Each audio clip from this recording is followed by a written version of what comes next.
আসসালামু আলাইকুম রহমতুল্লাহ।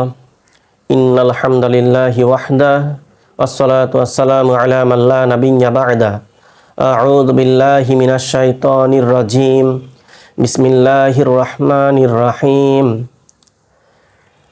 আহাসিবান নাসু আন ইউতরাকু আন ইয়াকুলু আমান্না ওয়া হুম লা ইফতানুন। ওয়ালাকাদ ফাতান্নাল্লাযীনা মিন ক্বাবলিহিম ফালায়া'লামান্নাল্লাহুল্লাযীনা সাদাকু ওয়ালা ইয়া'লামান্নাল কাযিবিন।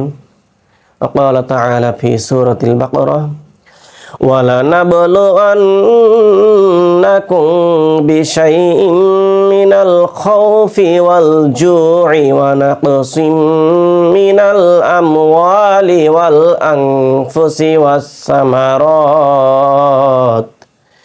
وَبَشِّرِ الصَّابِرِينَ الَّذِينَ إِذَا أصابتهم مصيبة قالوا إنا لله وإنا إليه راجعون। আল্লাহ তাআলা সূরাতুল আনকাবুত এর মধ্যে বলছেন যে আহাসিবান নাস, মানুষ কি মনে করেছে, আইয়ুতরাকু আইয়াকুলু আমান্না ওয়াহুম লা ইফতানুন, যে তারা বলবে ইয়াকুলু আমান্না, তারা কি বলবে, আমরা ঈমান এনেছি, বিশ্বাস করেছি, বিশ্বাস স্থাপন করেছি,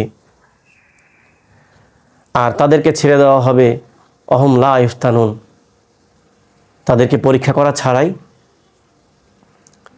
এরপরে তিনি বলছেন ওয়ালাকাদ ফাতান্না, অবশ্যই আমি পরীক্ষা করেছি, অবশ্যই আমরা পরীক্ষা করেছি। কাদের বিষয়ে বলছেন? ওয়ালাকাদ ফাতান্নাল্লাযীনা মিন ক্বাবলিহিম, তাদের পূর্ববর্তী লোকদের।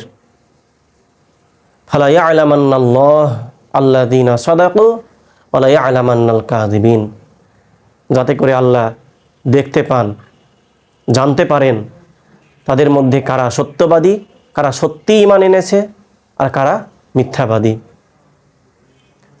তো আমরা যারা ভাবি যে আমরা বললাম আমরা ঈমান এনেছি, এখানেই শেষ, এটা একবারেই ভুল।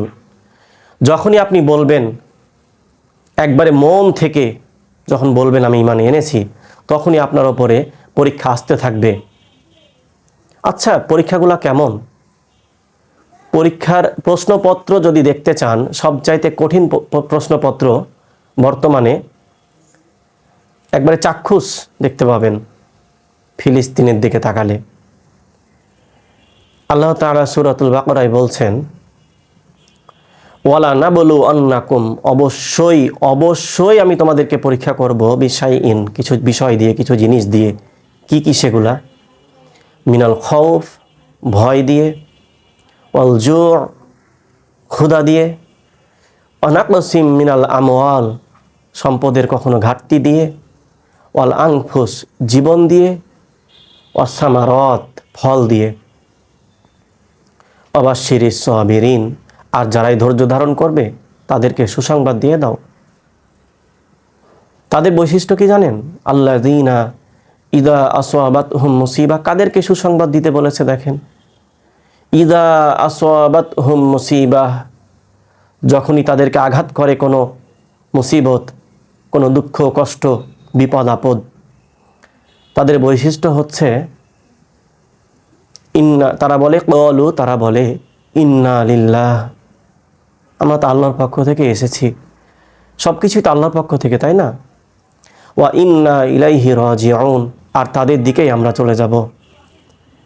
বিশ্বাস করেন, এই যে কয়েকটা বৈশিষ্ট্যের কথা বলা হলো না, কয়েকটা জিনিসের কথা বলা হলো না, এ সবগুলাই রয়েছে ফিলিস্তিনদের ক্ষেত্রে। যদি আপনি দেখেন, তাদের দিকে যদি তাকান, তাদের প্রশ্নপত্রের দিকে যদি তাকান তাহলে সব কিছু দেখতে পাবেন। ক্ষুধা,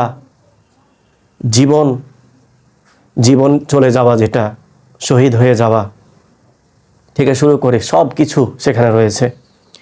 আপনি তাকালে দেখতে পাবেন মা তার ছেলেকে বা সন্তানকে ডাস্টবিনে নামাচ্ছেন এই জন্য যে কোনো খাবার পাওয়া যায় কিনা। এটাই হচ্ছে ক্ষুধার পরীক্ষা। তাদের বাড়ি ঘর থেকে শুরু করে যত সম্পদ রয়েছে, পৃথিবীর কোনো সম্পদ তাদের কাছে আর সম্পদ না। তাদের শুধু একটু খাবার দরকার। জীবনের দিকে তাকান, জীবনের যেটা ক্ষতি। একজন বাবা তার 2টি ছেলে, পুত্র সন্তান 2টিকে হারিয়ে, আপনারা হয়তো দেখেছেন ভিডিওটি, হসপিটালে তিনি মানুষদেরকে সান্ত্বনা দিচ্ছেন এই বলে যে কিসের কষ্ট, কিসের দুঃখ, দুঃখ পাওয়ার তো কিছুই নাই। এই জীবনের শেষেই তো, জীবন তো শুরু প্রকৃতপক্ষে এই জীবনের শেষে। আমরা তো জান্নাত চলেই যাব, আমাদের তো ভয় পাবার কিছুই নাই, দুঃখ করার কিছুই নাই। তিনি সবাইকে সান্ত্বনা দিচ্ছেন। তার 2টি সন্তান 2টিকেই হারিয়ে দিয়েছেন উনি, 2টি ছেলে 2টোকে হারিয়ে দিয়েছেন। একটি বাচ্চা মেয়ে, পরিবারের সকল সদস্যকে হারিয়ে দিয়েছে। লাস্ট তার মা এবং তার বোন ছিল, তাদেরকে হারিয়ে দিয়ে যেন পাগল প্রায় হয়ে গেছে। পরীক্ষা কাকে বলে জানেন? ওই দিকেই তাকান, দেখতে পাবেন। তো তাদের বিষয়ে কথা বলে শেষ করা যাবে না, তাদের দুঃখ কষ্ট দেখতেই পাচ্ছেন। আমি যখন আমার সামনে কোনো ভিডিও ফুটেজ আসে, প্রায় ক্ষেত্রে চেষ্টা করি সেটাকে স্কিপ করার, দেখতে পারি না, তাকানো যায় না। আমাদের ইমানি দায়িত্ব হবে তাদের জন্য দোয়া করা, তাদের উপকার হয় এমন কিছু করা। বর্তমানে যেটা দেখা যাচ্ছে বয়কটের যে বিষয়টা, সেটা চেষ্টা করবেন সর্বোচ্চ পালন করার। কারণ আপনি আমি যদি পারি, দান যদি করতে পারি, তাদের জন্য টাকা পাঠাতে পারি, খুব ভালো। তাদের বিষয়ে যারা জালেম, তাদের বিষয়ে ইনশাআল্লাহ সামনের ক্লাস যখন নিব আমি কিছু কথা বলবো। যেহেতু একটা ক্লাসে বললে ক্লাসের প্রতি মনোযোগ হারিয়ে যাবে আপনাদের। আমাদের বিষয়ে কিছু কথা বলে নেই। আমরাও তো বলি আমরা ইমানদার, তাই না? আমরা বলি না আমরা ইমানদার। আমাদের জন্য পরীক্ষাগুলো তাহলে কি কি? আমাদের পরীক্ষাগুলা আবার যদি দেখতে চান আপনি, তাহলে এরকম হবে। আমাদের জন্য পরীক্ষা হচ্ছে, ফিতনা হচ্ছে মোবাইল ফোন। আমাদের জন্য পরীক্ষা হচ্ছে হারাম রিলেশনশিপ। আমাদের জন্য পরীক্ষা হচ্ছে খেলাধুলা, জুয়া, আড্ডা। কেন এগুলা পরীক্ষা বললাম জানেন? আজান যখন হচ্ছে আমরা তখন মসজিদের দিকে ধাবিত হতে পারি না। আমরা কি করি? সেই সময়টাতে আমরা ফোন ইউজ করি। মুয়াজ্জিন আমাদেরকে ডাকছে আজান দিয়ে, হাইয়া আলাস সালাহ, সালাতের দিকে আসো। কোনো ভ্রুক্ষেপ নাই আমাদের। তো আপনার প্রশ্নপত্র এরকম হওয়াতেই আপনার কি এক অবস্থা, ফ্রি ফায়ার, পাবজি থেকে শুরু করে কত কি আপনি করে বেড়াচ্ছেন। না আপনি কোরআনের দিকে ধাবিত হচ্ছেন, না আপনি মসজিদের দিকে ধাবিত হচ্ছেন, না আর কিছু। আপনাকে যদি সেই প্রশ্নপত্রে পরীক্ষা নেওয়া হয়, আপনার যে কি অবস্থা হবে আল্লাহ তাআলাই ভালো জানেন।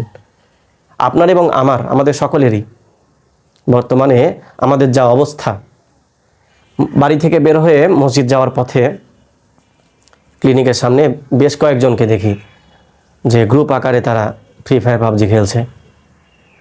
বলে লাভ হয় না। বলে হ্যাঁ যাবো ভাই, এরকম কিছু বলে রেখে দেয়। সালাত শেষে আবার এসে দেখি সে এক অবস্থা। কি এক অবস্থা আমাদের! দেখেন, আমাদের প্রশ্নপত্রের দিকে তাকান আর তাদের প্রশ্নপত্রের দিকে তাকান। তো যাই হোক, আমরা আমাদের প্রতি যে পরীক্ষাগুলো নেওয়া হচ্ছে কিছু ফিতনা দিয়ে, সেগুলো কাটিয়ে উঠতে হবে। আল্লাহ তাআলার কাছে প্রার্থনা করতে হবে, দোয়া করতে হবে যে এই সকল ফিতনা থেকে যেন আল্লাহ তাআলা আমাদেরকে রক্ষা করেন। কোরআনের দিকে ধাবিত হন, জ্ঞান অর্জন করুন, অত্যন্ত দরকার এটা আমাদের জন্য। তো যাই হোক, আজকে যে ক্লাসটা নিব সেটা হবে হরফে মুকাত্তাআত এর ওপরে। তো আজকে এটা খুব গুরুত্বপূর্ণ ক্লাস হবে, হ্যাঁ। কারণ দেখা যাচ্ছে অনেকগুলো সূরার শুরুতেই দেখা যাচ্ছে এই হরফগুলো এসে থাকে। আগেই বলে রাখি, এগুলো আয়াতে মুতাশাবিহাত, এগুলোর অর্থ একমাত্র আল্লাহ তাআলাই ভালো জানেন। অর্থাৎ এগুলোর অর্থ আপনি করতে পারবেন না, বা কেউ এখন পর্যন্ত করতে পারেনি বা পারবেও না, এটা আল্লাহ তাআলা নিজেই বলে দিয়েছেন। এগুলোর অর্থ কেবলমাত্র আল্লাহ তাআলাই ভালো জানেন। অতএব এগুলোর অর্থের দিকে না তাকিয়ে রিডিং পড়ার সময় কোরআন রিসাইট করার সময় কিভাবে শুদ্ধ করে পড়া যায় এটার দিকে আমরা লক্ষ্য দিব। হ্যাঁ, তো শুরু করব ক্লাস। খেয়াল করুন, প্রথমত যেটা রয়েছে আলিফ লাম মিম সূরাতুল বাকারার শুরুতেই দেখা যায়। তারপরে আমি যখন আলোচনা করি, আলোচনার শুরুতে যে 2টি আয়াত বলেছিলাম, তার আগের আয়াতটি ছিল এইটা, হ্যাঁ, সূরাতুল আনকাবুতে আর কি। তো যাই হোক, আমরা শুরু করি। আমরা খেয়াল করব, সহজ নিয়মটা আগে আমি বলে দেই কিভাবে কি করব। প্রথমত এইটা যে দেখতে পাচ্ছেন, আমি আগে বলেছি এটা হচ্ছে 4 আলিফের আলামত বা চিহ্ন। হ্যাঁ, এটা যদি থাকে তাহলে আমরা 4 আলিফ পরিমাণ টান দিব। ঠিক আছে, টান দেওয়ার পরে তারপরে যদি আমরা দেখি, ভালো মতো খেয়াল করবেন, এই জায়গাটা খুব গুরুত্বপূর্ণ। তাসদিদ রয়েছে এরকম যদি দেখতে পাই, সেটা বেশিরভাগ ক্ষেত্রে দেখা যাবে নুন অথবা মিম এরকম যদি থাকে তাহলেই আপনি তাসদিদটা দেখতে পাবেন। তাহলে কি হবে খেয়াল করুন, লাম বলার পরে লাম, এই যে মা সাউন্ডটা আসছে না, এই লাম, এখানে লাম 1 আলিফ পরিমাণ টান হবে। টান হবে বলতে আমি বুঝাচ্ছি গুন্না হবে, আসলে একটু গুন্না হবে। ঠিক আছে, তো কি করবেন, এখানে 4 আলিফ টান আগে দিয়ে দিবেন। মানে আপনি কি বলেন, লাম বলবেন, তো লামের ল এ আকার যখন দিবেন আপনি, এখানেই 4 আলিফ পরিমাণ টান হয়ে যাবে। টান দেওয়ার পরে তারপরে কি আসছে, এই যে ম সাউন্ডটা আসবে, হয়তো দেখতে পাবেন না, আমি এদিকে লিখি, খেয়াল করুন। লাম যদি থাকে তাহলে লায়ের পরে আমি 4 আলিফ টান দিব, তারপরে ম এ সাউন্ডটা আনবো। ঠিক আছে, তো ম সাউন্ডটা আনার আগে লাম বলছি না, লা এ মা সাউন্ডের পূর্বে আমরা গুন্না করব। ঠিক আছে, এটা আগে বুঝিয়ে দিয়ে দিলাম, এখন আমি টানা পড়ে যাব। তারপরে যেগুলো ব্যতিক্রম রয়েছে সেগুলো নিয়ে আবার আলোচনা করব। প্রথম লাইনটা এরকমই হবে, তাই আমি আগে বুঝিয়ে দিয়ে দিলাম। খেয়াল করেন, আলিফ লাম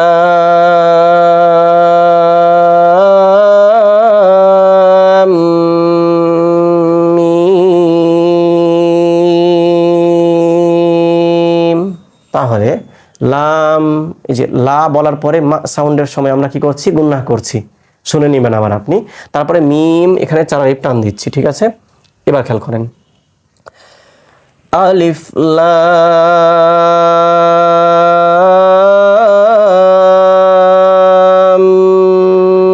মিম সাদ। খেয়াল করেন, লাম বলার পরে আমি মা সাউন্ড যখন আসছে, আমি গুন্না করার পরে মিম কথাটা বলছি, মিম এই সাউন্ডটা করছি, উচ্চারণটা করছি, তাই না? এবার খেয়াল করেন, মিম যখন বলছি, আমি মিম বলছি এজন্য, আপনারা জানেন যদি এটা মিম সাকিন ধরতাম, মিম, তা লাস্টে মা সাউন্ড আসতো বা মিম সাউন্ডটা আসতো। আপনারা জানেন মিম সাকিনের পরে যদি বা আসে তাহলে ইকফা হতো, মিম যদি আবার আসতো তাহলে গুন্না হতো। গত ক্লাসেই যেটা আমি শিখিয়েছি, বা মিম ব্যতীত বাকি যে কোনো হরফ আসলে ওটাই থাকবে, সেহেতু আমরা মিম কোনো পরিবর্তন করছি না। সদ উচ্চারণ, সদ এটাই থাকছে, তবে 4 আলিফ টান দিয়ে সদ লাস্টে সাউন্ডটা আসছে না, কলকলা করবেন। আরেকটা বিষয়, আলিফ বলার সময় আমি টান দিচ্ছি না, কারণ আলিফে কোনো কিছু নাই, খালি আলিফ, এজন্য আলিফ বলছি আমরা। ঠিক আছে, এবার দেখেন এটা আলিফ লাম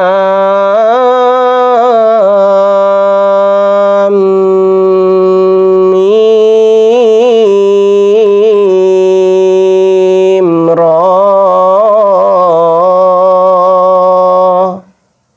তাহলে কি করছি, এই প্রত্যেকটা এই সাউন্ডগুলোতে আমরা 4 আলিফ করে টান দিচ্ছি। ঠিক আছে, আর এই যে এখানে তো 4 আলিফ হচ্ছেই এটার জন্য, তার পূর্বে এই তাসদিদ থাকার কারণে লাম এ সাউন্ডটাতে এসে কি হচ্ছে, গুন্না হচ্ছে, র 4 আলিফ টান হচ্ছে, এটা ফ্রি সাউন্ড, শুধু 4 আলিফ টান দিয়ে রেখে দিবেন, শেষ। এবার খেয়াল করেন, তো বলবো আমরা সিন যখন বলছি, খেয়াল করেন একটু, এর আগে যেহেতু মিম ছিল সাউন্ডটা পেয়ে গেছিলাম, কিন্তু এবার খেয়াল করেন, সিন বলার পরে দন্তনা আছে না লাস্টে, খেয়াল করেন এখানে মা সাউন্ড আসছে বা মিম আসছে, তাই না? সিন না বলে আমরা সিম বলবো। সহজ কথা, মোবাইলের সিম বলেন না, সিম, ওই সিম আসবে, তবে সি এখানে 4 আলিফ টান দিব আমরা। 4 আলিফ টান দেওয়ার পরে মা সাউন্ডটা যখন আসবে তখন আমরা গুন্নাহ করব। ঠিক আছে, আর মিম এখানে 4 আলিফ টান হবে। তাহলে আমি পড়ি এখন, ত সিন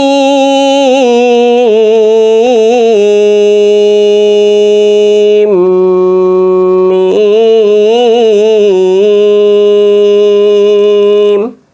তো এখানে কয় আলিফ টান বলেন তো?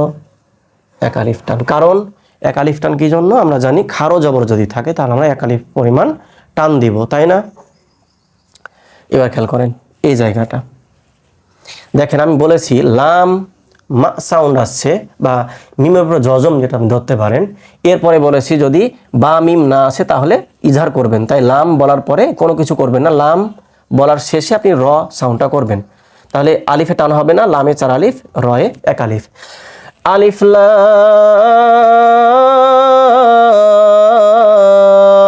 র, র এখানে 1 আলিফ টান, এটা 4 আলিফ, রয়ে 1 আলিফ, তাই না? কাফ এখানে 4 আলিফ হবে, দুঃখিত ওটা ভুলে গেছিলাম লিখতে। তাহলে কাফ এখানে 4 আলিফ হবে, হা 1 আলিফ, ইয়া 1 আলিফ। এখন খুবই গুরুত্বপূর্ণ একটা বিষয় এই জায়গাতে, আইন যখন বলছি একটু খেয়াল করবেন, আ রস ই দন্ত না, তাই না? আইন বলার পরে খেয়াল করেন সদ যে উচ্চারণ, আইন আইন ইন ইন উচ্চারণটা খেয়াল করেন, রস ই দন্ত না, তাই না? ইন ইন যদি আমরা বলি হামজা নুনজের ইন এ সাউন্ডটা যদি করি, আর ইন এই সাউন্ডের পরে যদি ইকফার হরফ আসে তাহলে কি করতেন আপনি? ইং পড়তেন না? আমি বলতে চাচ্ছি হামজা দুইজের ইন, হামজা দুই জবর আন, হামজা দুই পেশ উন যাই থাকুক না কেন, তানমিনের পরে বা নুন সাকিনের পরে যদি ইকফার হরফ আসে তাহলে তো আপনি ইকফা করবেন। ইন বলার পরে দেখেন ইন সাউন্ডটা আছে, তাহলে এরপরে আবার দেখেন সদ হচ্ছে ইকফার হরফ, তাহলে আমরা কি করব? এই দন্তনা সাউন্ডটাকে অনুস্বর দ্বারা কনভার্ট করে দেব, পরিবর্তন করে দেব। তাহলে আইন না বলে মানে আইং বলবো, তবে আইং এখানে 4 আলিফ টানের পরে ইংটাকে ধরবো, তারপরে সদটাকে টান দিব। আশা করি বুঝে গেছেন, ক্লিয়ারলি বুঝিয়ে দিয়েছে। আমি এখন সাউন্ডটা করছি দেখেন। তবে কাফ 4 আলিফ, হা 1 আলিফ, ইয়া 1 আলিফ, আইন 4 আলিফ, সদ এটা 4 আলিফ উচ্চারণ হবে, ঠিক আছে? ভয় পাবার কিছুই নাই, কয়েকবার প্র্যাকটিস করলেই পারবেন ইনশাআল্লাহ। একটা দুইটা পারলে বাকিগুলো সবগুলোই পারবেন, খুবই সহজ। কাফ হা ইয়া আইন সদ, তাহলে কি হচ্ছে? কাফ 4 আলিফ টান, হা 1 আলিফ টান, ইয়া 1 আলিফ টান, আইন 4 আলিফ টান, সদ 4 আলিফ টান, ঠিক আছে? সিয়াম রেখে দুপুরের সময় ক্লাস করা খুবই কঠিন, টান দিতে আমার একটু কষ্ট হচ্ছে। আপনি আপনার মতো করে, আমি কয় আলিফ বুঝিয়ে দিচ্ছি, আমার যদি একটু ঘাটতি থাকে একটু বুঝে নেবেন, বুঝে নিজে নিজে প্র্যাকটিস করবেন, আচ্ছা? তারপরে দেখেন ইয়া এখানে 1 আলিফ টান হচ্ছে কারণ খারো জবর রয়েছে, সিন এখানে 4 আলিফ কারণ এই চিহ্নটা রয়েছে। ইয়াসিন, সিন এখানে 4 আলিফ টান। সদ একক একটা উচ্চারণ হচ্ছে, স এখানে স 4 আলিফ টান দিবেন, লাস্টে দ সাউন্ডটা আসে, এই জন্য কলকলা করবেন, সদ, ঠিক আছে? খুবই সিম্পল। এবার দেখেন তসিন,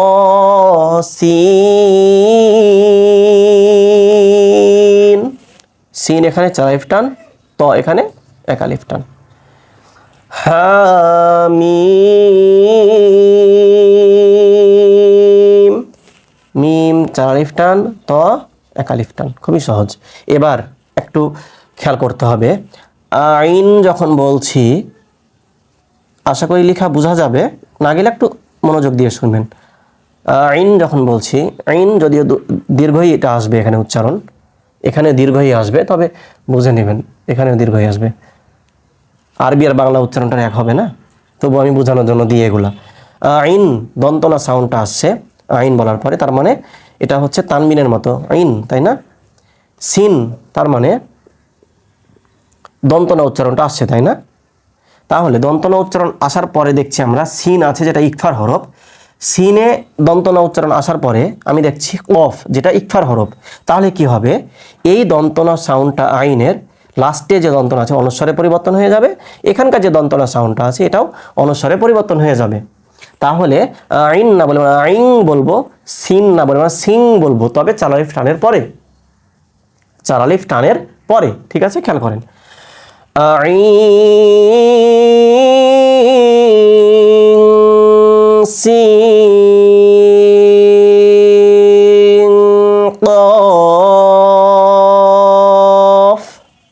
চার আলিফ টান, চার আলিফ টান, চার আলিফ টান। তবে চার আলিফের পরে আইনের পরে আমরা ইকফা আনছি, এক আলিফ হচ্ছে। সিনের চার আলিফের পরে লাস্টের দিকে আমরা ইকফা আনছি, কিসের জন্য? আইনের পরে সিনের জন্য যেটা ইকফার হরফ, সিনের পরে কফের জন্য যেটা ইকফার হরফ। এই কয়েকটাই তো, আশা করা যায় এগুলো যদি আপনি কভার করতে পারেন তাহলে ইনশাআল্লাহ আর তো সমস্যা হবে না পুরো কোরআন মাজিদ পড়তে। তারপরে দেখেন কফ, চার আলিফ টান শেষ। নুন, এটাও চার আলিফ টান শেষ, একক উচ্চারণ, কঠিন না, ঠিক আছে। তো আমি একবার করে পড়ে নিব, তো তার আগে একটা বিষয় বুঝিয়ে দিয়ে দেই। আচ্ছা পড়ে নিই, তারপরে আমি বুঝিয়ে দিচ্ছি, দিয়ে শেষ করে দেবো ক্লাস। দেখেন আলিফ লাম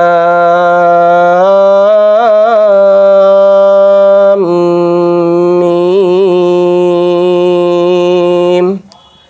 আলিফ লাম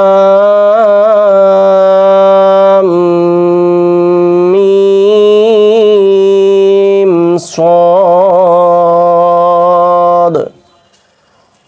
আলিফ লাম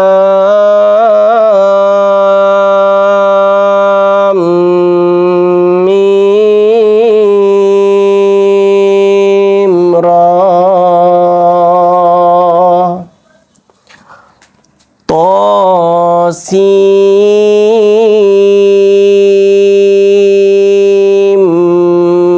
মিম, আলিফ লাম রা, কাফ হা ইয়া আইন صاد ইয়াসিন صاد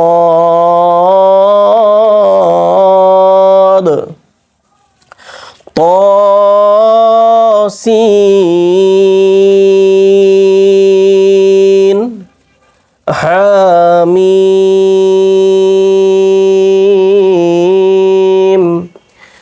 عين سين قاف قاف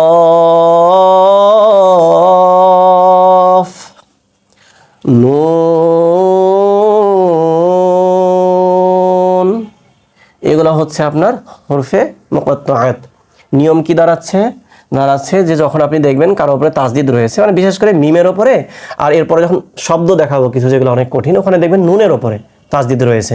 হরফে মুকাত্তাআতে দেখা যায় মিমের ওপরে রয়েছে এভাবে চার আলিফের পরে, আর বেশিরভাগ ক্ষেত্রে দেখা যায় যে কিছু কিছু শব্দ রয়েছে চার আলিফ টানের পরে নুন রয়েছে, নুনের উপরে তাসদিদ রয়েছে, তখন আমরা গুণনা করব। তাহলে দেখবো যে মিমের ওপরে এবং নুনের উপরে গুণনা থাকছে, সেক্ষেত্রে সাউন্ডের শেষে মিমের পূর্বে যে সাউন্ডটা আসবে ওখানে গুণনা করছি আমি, ওটা দেখে নেবেন।